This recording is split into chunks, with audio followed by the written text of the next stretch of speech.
Now, what is failure?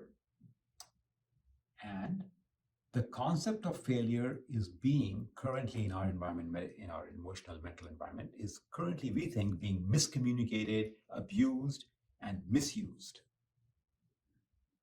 Okay, let me explain that. One of the primary reasons why failure and winning, so other way around, why winning is so much trumped up. When a team wins something, that idea is majorly celebrated. Yes. This comes from our warring history as a human species. Let me explain that. Okay. In most animals that are fighting each other, okay, fighting meaning usually during the mating season, you'll find 2 bulls, 2 rams, 2 males knocking it off, trying to find out who's the bigger, better winner.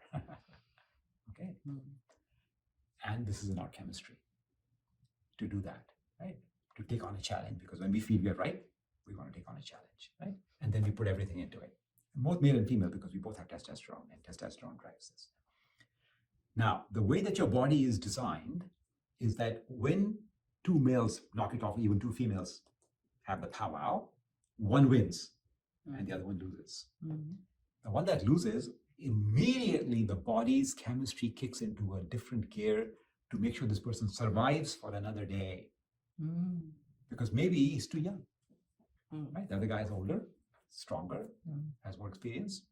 Next year, 2 years from now, you have a shot at winning when you have gained more experience.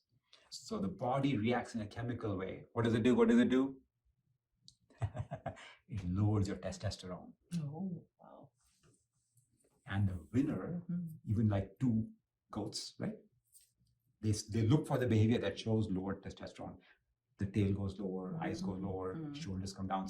They look for whatever each species, they look for that. And the minute they see the sign, the winner will turn his back around and walk away. He knows, fully confident, you're not going to even charge him from behind. Yes. Because that other guy's testosterone is now down.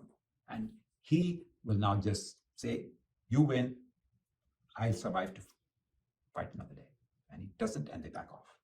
2 bears will do that, and he will not kill the other bear. The other bear can walk away.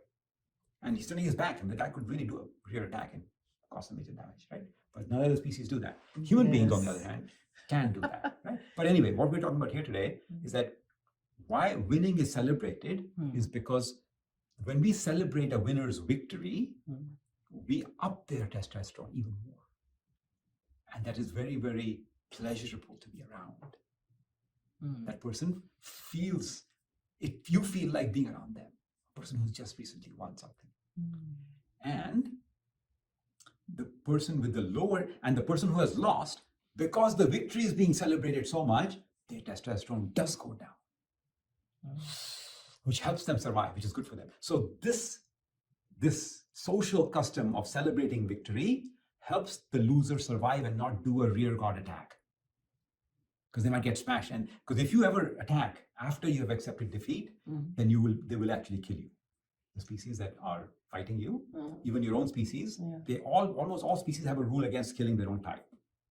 Yeah. Almost, but not the insect level, but the minute you're a little bit higher. Because they say it's good for the species that the weaker one lives another day, because you never know when we might need the gene pool, right? But human beings are all confused in this area because our mind overcomes all our natural. But here what we're saying is that your testosterone goes up and down based on victory and loss. That's why we talk about redefining failure. Because unless you redefine failure on that day of loss by what you learned, your testosterone doesn't come back up. And we need it to be back up to normal, not high or low, just normal. Why? Because we need your learning to be on. Your learning is not on if your testosterone stays low. Also, your muscle building becomes less if you stay in that I'm a loser position. And then you go to bodybuilding and you will not build muscles, right?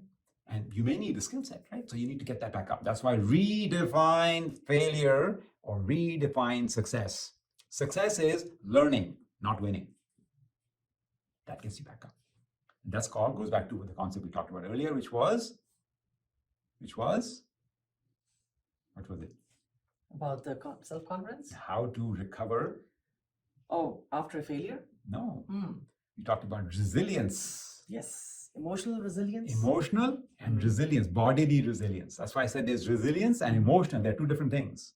Emotional is how do I process the emotions, and resilience is my body's testosterone is back up. That's why we talked about that. All right, pay attention. We got more to cover. All right. So now, what does it mean to most people when they say this person has confidence? Yeah. What does it mean? For me, when I see a person talking in a very authoritative way and taking the lead and not worrying about what people think about them, right? And the other people just follow them or kind of listen to them. Or what if they don't? Or kind of do, but this person is still being authoritative. Yes, That still impresses you. Yeah, I mean, not to me, but I'm saying I've Other seen, people. and yes, in a group setting, that those who take lead, they're exhibiting confidence. Confidence, yes. Fair enough. So those are the signs. But we're questioning now, what is confidence look like, and what does true confidence look like? So that's why I asked the first question. Okay. Sure. So we'll first begin the first half, which is what Yamini just answered, which is that having confidence to most people means that you don't look afraid. You look like you are certain of your success, even though you may be ignorant. But you look like it and you feel like it at that moment. Right? Sometimes many people can act like they feel 100%. There's no doubt in their mind at that moment if you tap their, probe their brain, that they have any sign of not losing. They actually completely believe, even though they're completely ignorant, they have no real shot. You can self-believe, you can kind of hypnotize yourself into thinking, yes, I'm going to win because God's on my side, or I'm on my side, or my mom said so. Some idea, and you can just combine the two and just believe, right? Without knowledge, ignorant. So now ignorant means, probability is there, they might lose. All right. But you look like you are confident, and many people will look at you and say, hey, that person is acting confident. Some people who know more will say this person is acting overconfident. Yes. But only the people who really know, with real knowledge, will not even say, they'll test that person. They'll say, so you see that wave is only 25 feet high. It's not a 40-foot high wave. So what are you going to do? What's your approach for this one? They'll ask. I know what to do. Don't ask me. Oh, red flag. Overconfidence. No, ego kicked in. Oh. Don't ask me, I know. I know. If you know, then you will explain quietly. Right? If you know.